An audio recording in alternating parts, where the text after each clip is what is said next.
Hi folks, welcome back to B Mills Farm.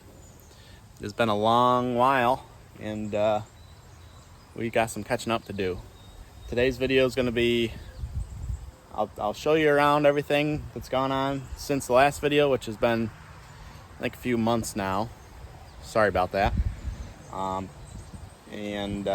we'll get you caught up on the farm, and then we'll talk about today's topic is cattle and figuring out why I'm going broke. Alright, so we have quite a few things since the last video. Got more pigs, which will not be, I'll show you them real quick, but that's not what this video's about. There's Pal. Pal the boar.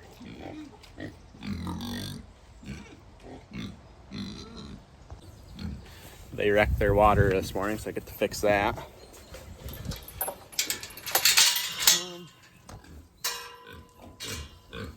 Maple's in there. Got a couple Yorkshire piglets that I'm gonna sell off. They're just a really good deal, so I bought them. And there's 3 other Idaho pasture pigs in there. Let's stop here for a sec. Got Miss Dolly, who gave us a calf.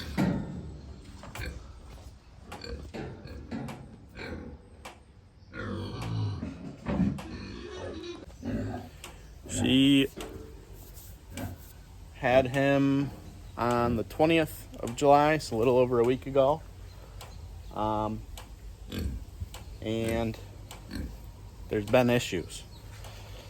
I can't decide whether she's a bad mom or the calf is just a dud, but he was doing great. I got home, he hit the ground right before I got home from work. Was up running around, she cleaned him off and all that, and I saw him at least trying to nurse, so I thought, they would figure it out, everything's good. So went to bed, come out the next morning, and he was just laying in one spot. I was like, no big deal, he's probably just tired, he's been playing around, and he just got introduced into this crazy world, so I'd expect him to be a little tired. So I ran out to do a few errands, and a couple hours later I came back and he was still in the exact same spot. So that's when I decided to intervene and see what was going on.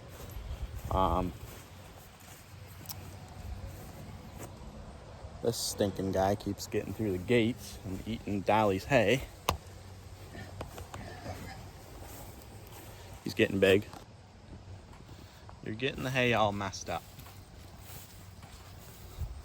This is Valor. It's Peppermint's calf. Oh, that's the problem. Cattle panel's down. Got through that little hole there. Gets to come visit Dolly. Get back through there. At least he knows. And once he's weaned, he'll be sold, and that's probably when he'll decide whether the buyer wants a bull calf or if they want a steer. So yeah, this here, I'll start in Peppermint's spot. Got Peppermint out here.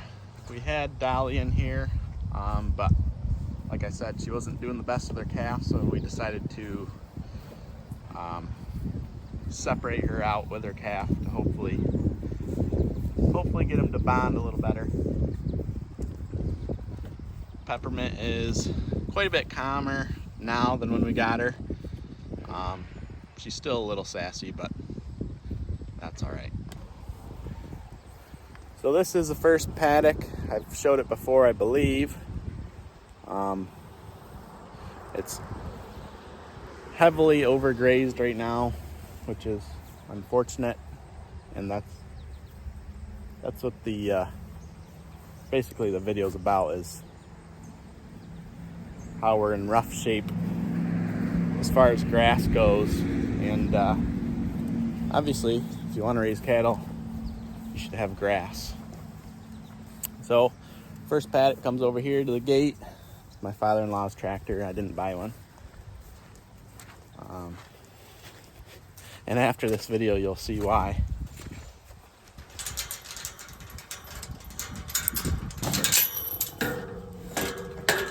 Think you're helping?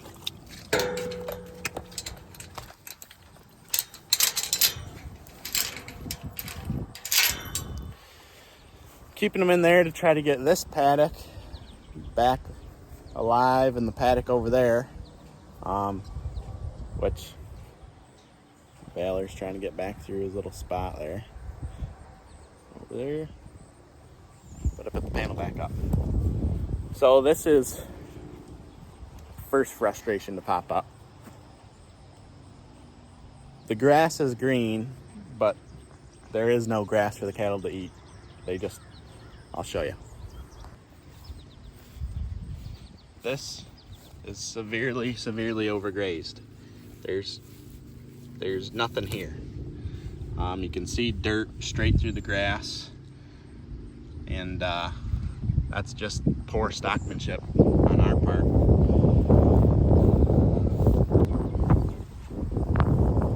So basically have to sacrifice this paddock to get these ones to grow back, and then that one will be forever to grow back. And then it's just a ever-evolving circle of a decline, because yes, you can feed hay on them, but you're getting tons of trample on grass that's already abused from being overgrazed. And probably in a year this will all be dirt, because you're feeding hay on it, so they're getting concentrated in certain spots, and you can already see dirt through the grass. If you look over there, you can see brown through the grass. You really should leave like 4, 5, 6 inches of grass height or more. More is better, but that's like the low end. When you take them off from grazing, you should still have a sufficient amount of grass on the ground, but unfortunately we do not. So this is the third paddock. That's the paddock we were just in. This is the third paddock, and same story.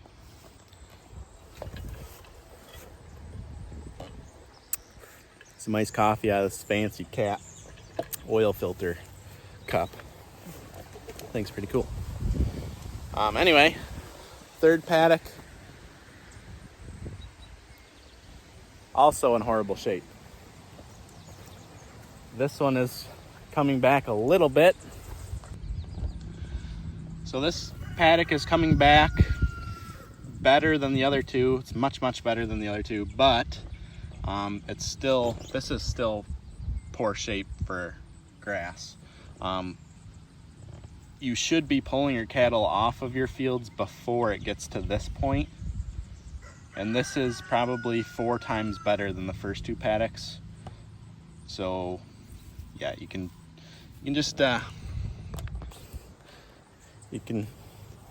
quickly see the problem there. And I listen to a lot of podcasts about grazing and stocking density and all that stuff.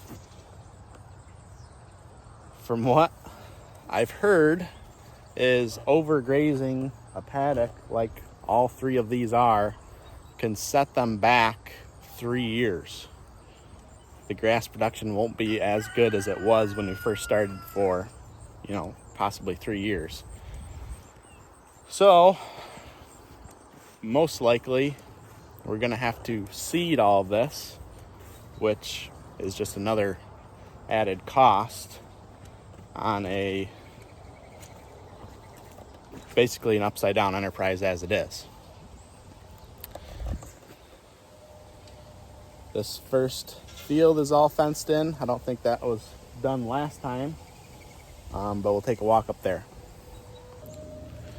I forgot there's been some sold cows and some new cows brought in since the last video. You can see this is all fenced in through the wooded area up there, so they get nice shade and cover from rain and stuff like that. This is all just a muddy mess, which this is to be expected because we had to clear all this. This was all brush and briars and just crap, so we cleared it. So, you know, it's understandable that this is muddy, but we will definitely be seeding this part. And unfortunately, it's where all the water runs down and the cattle run down, so it'll probably never be really nice. It'll just be better than it is now, hopefully. So the animals I sold were my longhorn steer, Symphony, the longhorn cow, and her calf, Marin. I sold all three of them. And replaced them with some more Angus, which I wish it's funny, last night in bed, the whole reason for this video is last night in bed at 3:30 in the morning, we have a new baby, foster baby, in our home, by the way. We have had him for,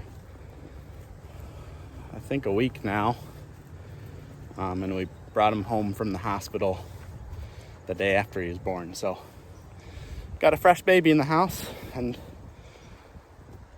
so at 3:30 this morning, I was feeding him a bottle, and I was just laying there thinking about the farm, and for some reason the numbers just popped in my head, like, this does not make sense at all what we're doing. So sorry, it's a little hike up that hill. I'm getting fatter. So there's Laney, Miranda, the two Red Angus. Laney, I'm discovering, is mixed with something. So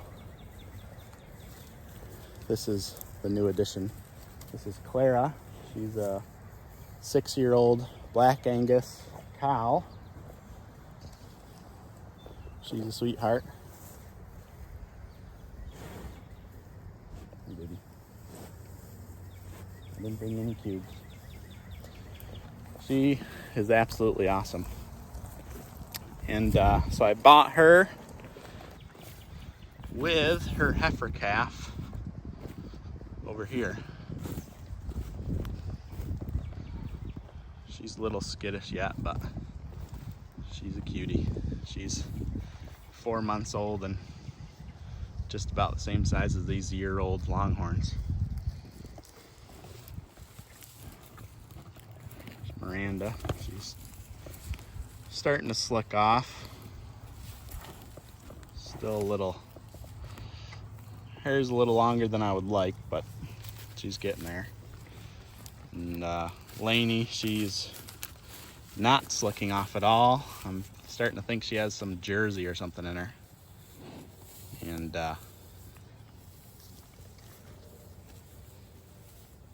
so yeah, she's either going for beef or just gonna get sold.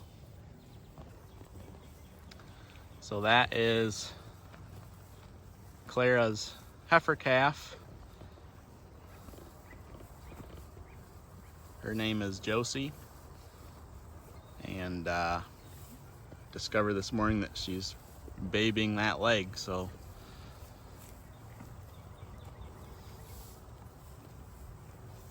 that's not good. Yet another issue that affects the bottom dollar, and she was fine yesterday and now she's hurting today, so that'll just add to my point of this video. So this field here is all fenced in. They get to graze all this. Highly unproductive because it's all goldenrod. They've cleaned a lot of it up, but again, the stuff that they like out here that they're picking out, they've overgrazed it, so those spots are now damaged. You can see it was all the height of all this goldenrod, and they've picked out all the stuff in here and just severely overgrazed it as well, so there's just nothing here. They're picking at it, but there's no nutrients there. And you don't want cows grazing this low, because that's when they start picking up parasites and get parasite problems. You know, they can always get parasites, but this does not help, because there are too many animals for this area. They are grazing really low, and they're regrazing over manure like that. They're grazing around that, and so they're just starting a cycle of parasites and potential problems. So yeah, it's nice to have them up here, but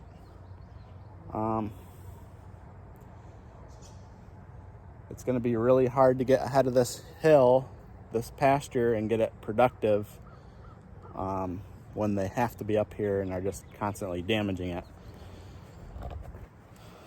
So it's kind of a downer video, but this is just reality, and it's what I'm learning quickly now that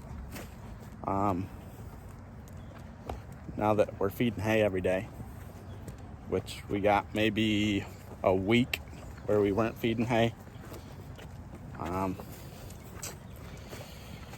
That's a good way to go broke. So I'll walk back down the hill here, and we'll talk about some numbers. All right. So like I said, at 3:30 in the morning, I was laying in bed and just going through the animals I have and why we have them and how they're gonna benefit the farm. And so I don't even think I mentioned, but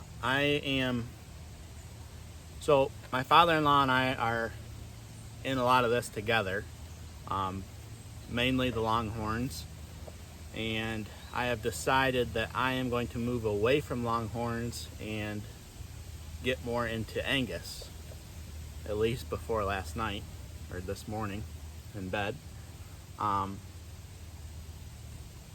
So I sold off 3 Longhorns, replaced it with the 2 Angus, Clara and Josie, because basically it just comes down to, I want to be a beef producer, a small beef producer, and Longhorn beef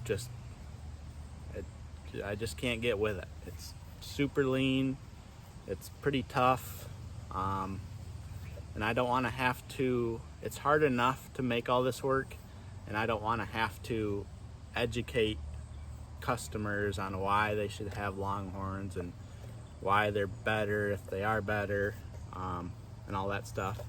Angus, it's an easy sell.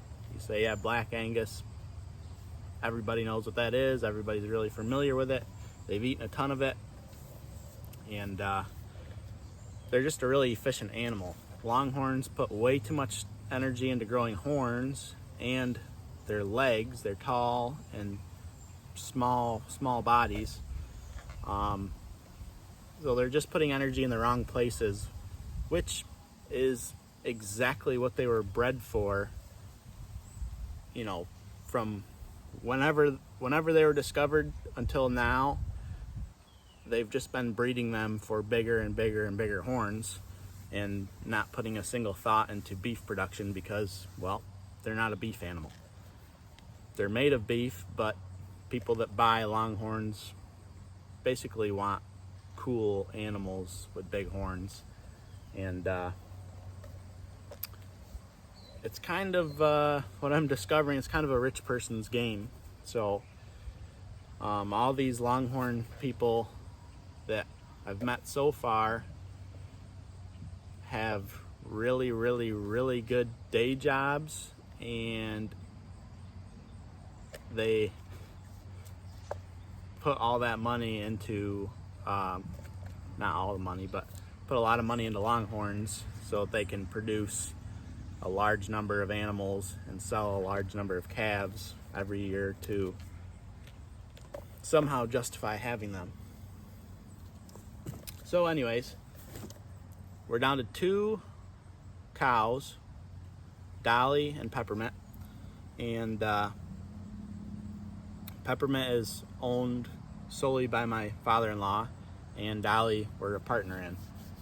So initially we're like, well, Longhorns are cool, and you know, they're fun to look at. People stop all the time and take pictures and look at them, so it's good for attention. So we're like, well, we'll just keep a couple cows and get them bred and sell 2 calves every year, and that'll help cover hay costs. And just immediately I was like, oh, you know, great idea, it's awesome, we'll do that. Makes perfect sense. And then last night at 3:30 happened, or this morning at 3:30 happened, and I was like, wait a minute. We have no grass, we're feeding hay every single day, and now we're gonna bring a bull in. So we have 3 full-grown Longhorns eating hay every single day, 365 days a year. Maybe take a week off here and there when we get grass.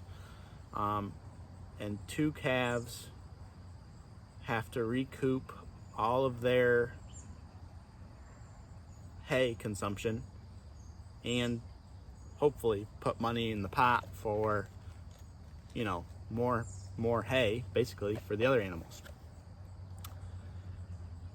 And I didn't grab a calculator or anything this morning at 3:30, but I was like,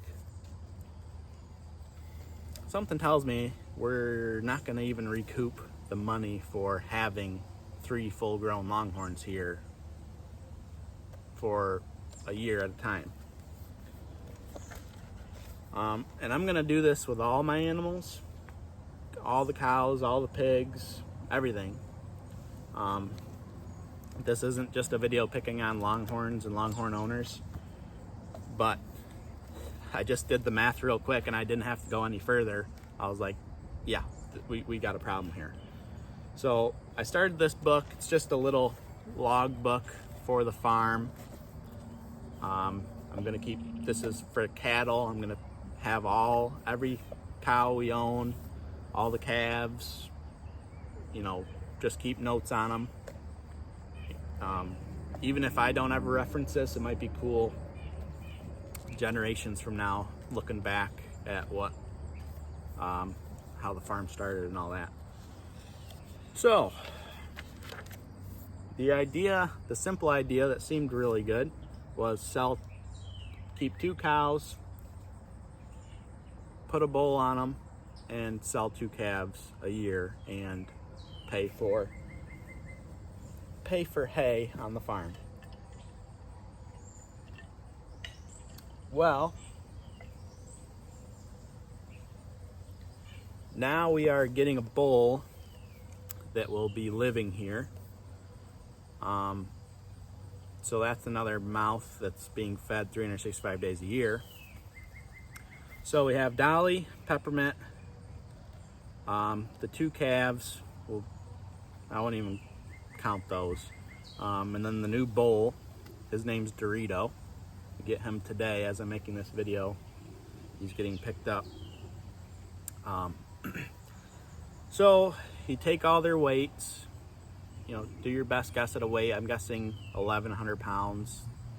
They probably, when they're full and you know, in good condition, they're probably 1,200 pounds, but a low end 1,000, so we'll just settle at 1,100. So, and then you do 3% of the total weight, and you'll get how much in this case, hay they're eating a day. So all 3 full grown. The bull's 2 years old. He'll just continue to get bigger, so this number will be outdated by next year. But the 2 cows and the bull are eating 2.16 bales of hay per day at $5 a bale. I guess I could redo this at $4 a bale because we found a guy that will sell them for $4, but this will just, the dollar bale is not going to make a difference here. We're still a long ways from profitable. So to keep those 3 full-grown longhorns, again, I'm not picking on longhorns. I just got to this point and was like, I don't need to go any further. We need to figure something out. To keep the 3 full-grown longhorns for a year is $3,952.95. That's 2 cows and a bull. Okay, so we have 2 calves now. If everything goes really well, I'm not super convinced Dolly's calf's even going to make it. I've been bottle feeding him.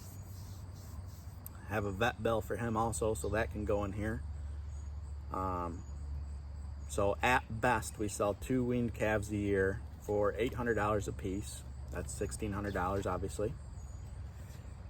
So you do the $39.52.95, subtract the $1,600 income for the 2 calves, and we are left with a $2,352.95 loss per year just for the longhorns.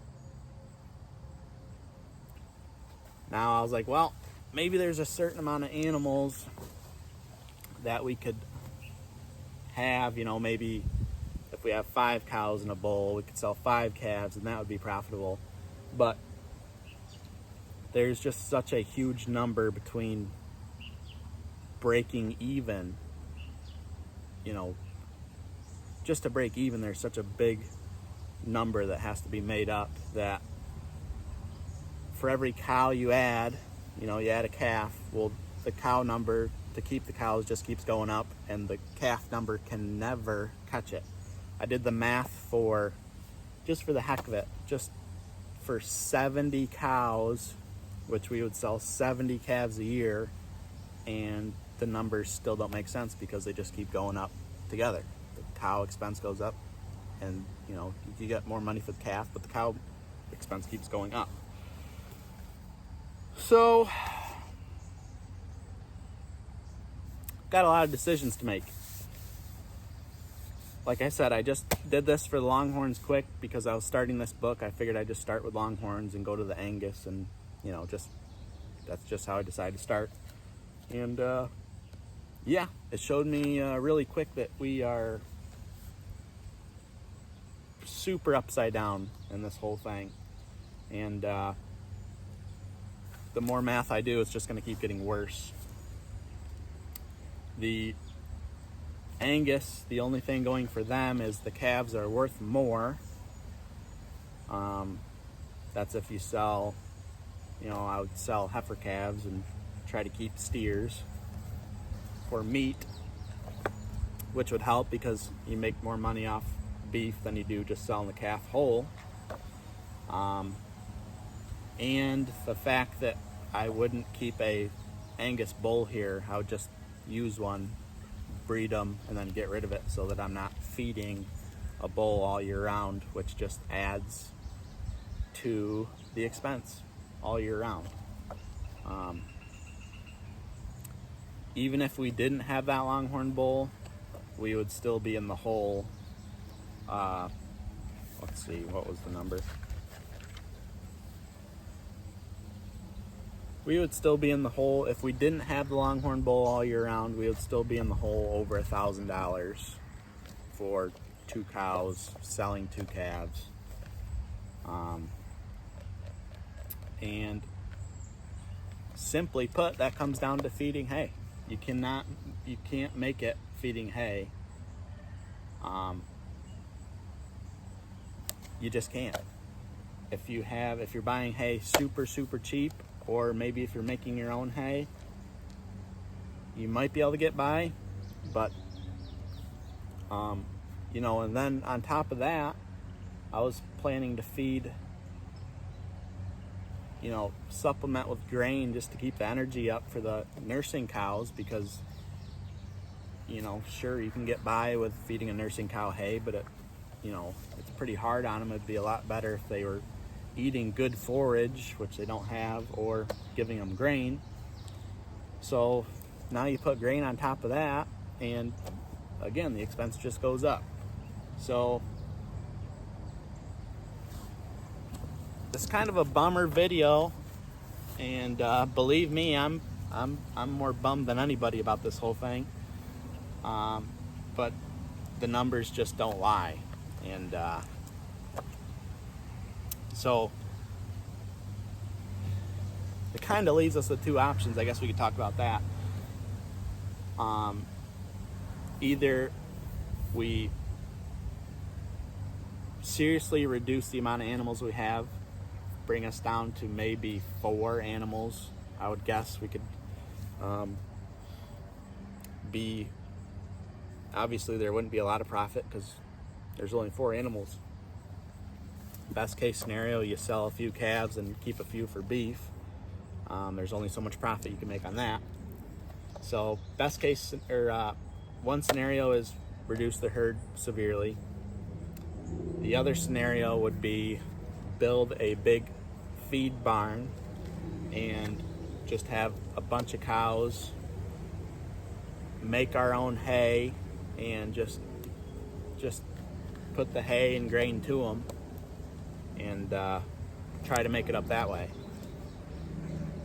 That option is really not an option because, well, I can't afford a big barn, and I'd have to get a barn and haying equipment and all that, and yeah, it's just not going to happen anytime soon.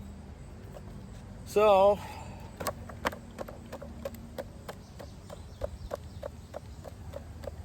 probably going to have a lot of animals for sale here, unfortunately.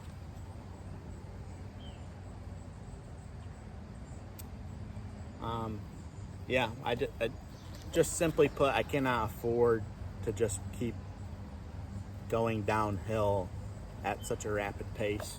I was hoping that this could at least pay for itself, the farm. I understand I'm not going to make a full-time living off my little farm here, but you know, if it could at least break even, I would be totally happy with that. And I think just being on this path of being financially married to this place, have to daily put money into it, is just going to eventually wear me out, and I'm just gonna throw in the towel. So luckily I figured this out before that happened, and also I was also thinking a lot about my infrastructure and just everything we have going on. I'm not super happy with it. We kind of just got too excited. It's hard to admit, but I think we just got too excited, and cows are cool. We want cows, buy cows, buy cows, buy cows, and I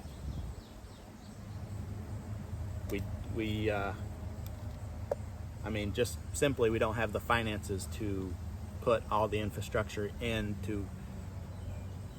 It's kind of, you know, it seems almost irresponsible to not have a proper setup for the animals, which is also, you know, going into my thought here. So, you know, we need squeeze chutes for doctoring. You know, that calf is now limping. I have no way to really check him besides rope him and wrestle him, and you know, the vet doesn't want to deal with that.